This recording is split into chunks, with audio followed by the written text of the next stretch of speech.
अभी जीडीएस के लिए एफएनपीओ की ओर से बहुत सारी कोशिश की गई कि 100% पोस्टमैन और एमटीएस ये थ्रू जीडीएस ही आ जाए। ओपन मार्केट को हमने बिल्कुल उसको मना कर दिया है, क्योंकि हमारे पास 2,80,000 जीडीएस वर्किंग है और एजुकेटेड जीडीएस है। उनको अपॉर्चुनिटी मिलना चाहिए ज़्यादा से ज़्यादा कि वो पीए बन सके, पोस्टमैन बन सके, एमटीएस बन सके। इसलिए जीडीएस का जो भी सर्विस है वो एग्ज़ाम की एलिजिबिलिटी में काउंट किया जा रहा है। अगर कोई 3 साल जीडीएस में काम किया है, 2 साल एमटीएस में काम किया है, तो वो पीए के एग्ज़ाम को बैठ सकता है। ये सारे अमेंडमेंट ऊपर के लेवल पर हम लोगों ने एफएनपीओ के माध्यम से किए हुए हैं, रिक्रूटमेंट रूल्स चेंज किए हुए हैं। तो ये हमारा प्रयास रहेगा कि जल्द से जल्द डिपार्टमेंट में जीडीएस लोगों को ज़्यादा से ज़्यादा जो है प्रमोशन मिलना चाहिए। सर ने जो बोला है कि जीडीएस डिपार्टमेंट का बैकबोन है, इतना सारा जीडीएस काम करते हैं और अभी बहुत सारे यंग लोग अभी ज्वाइन कर रहे हैं, तो सभी यंग लोगों को यूनाइट होके ये लड़ाई करना है। और सर एक बात और मैं कहना चाहता हूँ कि आपने जो बोला कि इंसेंटिव बेसिस का जो काम है वो वर्कलोड में इंक्लूड होना चाहिए, और ये आप लोग हायर अथॉरिटी से बात कर रहे हैं, तो पॉसिबिलिटी क्या है, मतलब कितने टाइम लगेगा ये इम्प्लीमेंट होने में? ये हमारा तरफ से एक क्वेश्चन है। अच्छा क्वेश्चन है। सबसे पहले तो जब डिपार्टमेंट ऑफ पोस्ट में स्पीड पोस्ट इंट्रोड्यूस हुआ था, जब स्पीड पोस्ट शुरू किया गया था, तब भी स्पीड पोस्ट के लिए भी इंसेंटिव था। स्पीड पोस्ट के लिए डिलीवरी के लिए 50 पैसे, बुकिंग के लिए कुछ पैसा, ये सारा पहले इंसेंटिव बेस पर ही था।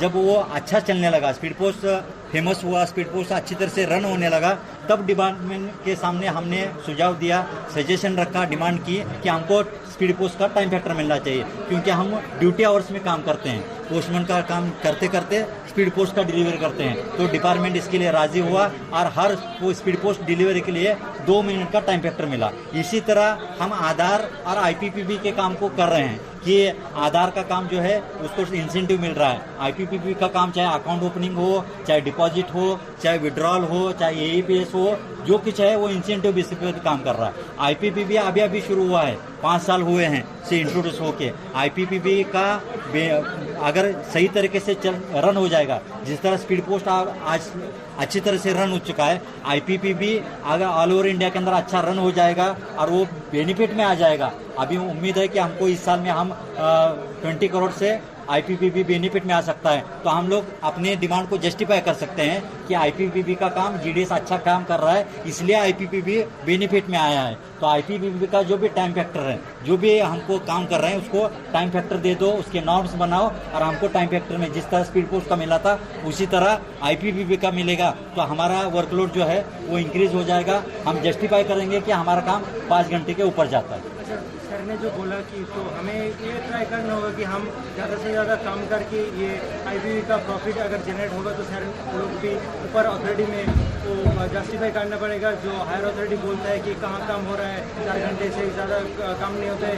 सर ने अभी बोला कि कौन सा डिवीज़न में 100 बीओ के अंदर 80 बीओ में कोई रजिस्टर्ड पोस्ट नहीं है, बुक नहीं हुआ है, तो हमें काम करना होगा। और हमारे लिए ये सर लोग मेहनत कर रहे हैं, वो हायर अथॉरिटी से रेगुलर बात कर रहे हैं, हमारा आशा है। और एक लास्ट बात सर से पूछ रहा चाहता हूँ और हमारा ये रिक्वेस्ट भी है, सर हमारा जो जीडीएस पीए का प्रमोशन है उसमें कोई कोटा अभी तक नहीं है। उसके लिए हम लोग ये डिमांड रखते हैं कि 20% कोटा अगर होगा तो बहुत अच्छा होगा। और अभी 2023 जुलाई के बाद जीडीएस पीए का 8 ईयर्स कर दिया है, तो वो अगर रिड्यूस करके पहले जैसा 5 ईयर्स करा जाए तो बहुत अच्छा होगा। इस बारे में सर कुछ आपसे जानना चाहता हूँ। अभी क्या हुआ है कि पीएएसए के रिक्रूटमेंट रूल्स चेंज हुए हैं, रिसेंटली चेंज हुए हैं, 1-1.5 साल हो गया रिसेंट चेंज के। उसके अंदर हम लोगों ने डिमांड रखा था कि डायरेक्ट जीडीएस टू पीए के लिए अलग से कोटा होना चाहिए। लेकिन जब डिपार्टमेंटल एम्प्लॉयज़ के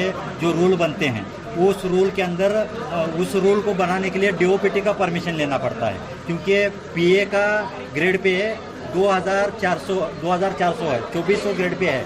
अब 2000 डायरेक्ट किसी आदमी को 2400 ग्रेड पे में जाना है तो उसके लिए कुछ रास्ता बनाना बहुत ज़रूरी है। और किसी भी आदमी को 2 लेवल छोड़ के डायरेक्ट 3rd लेवल का एग्ज़ाम नहीं दे सकता हो, 3rd लेवल का एग्ज़ाम नहीं दे सकता। अब डीओपीटी बार बार ये इंस्टीट कर रहा है, जिस तरह अदर सेंट्रल गवर्नमेंट में रूल बना हुआ है कि अगर कोई बाहर से आने वाला है तो पहले उसको 1800 ग्रेड में आना चाहिए। फिर 2000 में आना चाहिए, फिर 2400 ग्रेड में आना चाहिए, क्योंकि सारे डिपार्टमेंट का अलग अलग रिक्रूटमेंट रूल्स नहीं है। डीओपीटी सारे सेंट्रल गवर्नमेंट एम्प्लॉयज़ के लिए एक रूल बनाना चाहता है। तो अगर कोई जीडीएस और जीडीएस कैडर सिर्फ डिपार्टमेंट ऑफ पोस्ट में है, ऐसा कैडर दूसरे किसी डिपार्टमेंट में नहीं है, दूसरे किसी कैडर में नहीं है, ना रेलवे में है, ना आर्मी में है, ना किसी में है। किसी सेंट्रल गवर्नमेंट डिपार्टमेंट में जीडीएस जैसा कैडर नहीं है। तो हम लोग कोशिश कर रहे हैं कि इनिशिएटिवली 1800 और 2000 ग्रेड पे में इन लोगों को ऑब्जर्व किया जाए। और हमने डिमांड किया था कि 25% जीडीएस के लिए, लेकिन डीओपीटी ने उसको मना किया, क्योंकि डीओपीटी जीडीएस को नहीं मानता, ये कैडर को नहीं मानता। जीडीएस टू पीए ये डायरेक्ट रिक्रूट है, इसलिए इसको अलग कोटा नहीं दिया जाएगा, ये डिनाई किया गया डीओपीटी की तरफ से। डिपार्टमेंट थोड़ा देने के लिए राजी था, लेकिन हमने एक कोशिश किया है कि जो प्रमोशनल कोटा है एमटीएस और पोस्टमैन का जो पीए को जाता है, अगर कोई जीडीएस पोस्टमैन और एमटीएस पीए के एग्जाम में पास नहीं होता है, वो अनफिल्ड वैकेंसी होती है, वो जीडीएस को मिल जाएगा। और उसके लिए हम लोग कोशिश कर रहे हैं कि अभी एक मौका था कि सिर्फ पोस्टमैन और एमटीएस सिर्फ रीजन में सरप्लस होके जाते थे, अब वो बाउंड्री हटा दी गई है, वो सर्कल में भी कहीं जा सकता है। तो पहले कोई पोस्टमैन एमटीएस को प्रमोशन मिलता था तो एक डिवीजन में से 4 या 5 पोस्टमैन पीए बनते थे, लेकिन अभी इतनी अपॉर्चुनिटी हुई है कि सर्कल लेवल पर आने की वजह से आरएमएस में भी जा सकता है, सीओ में भी जा सकता है, आरओ में भी जा सकता है। तो बहुत सारी अपॉर्चुनिटीज उसको मिली है। एक डिवीजन से हर एग्जाम में 30-40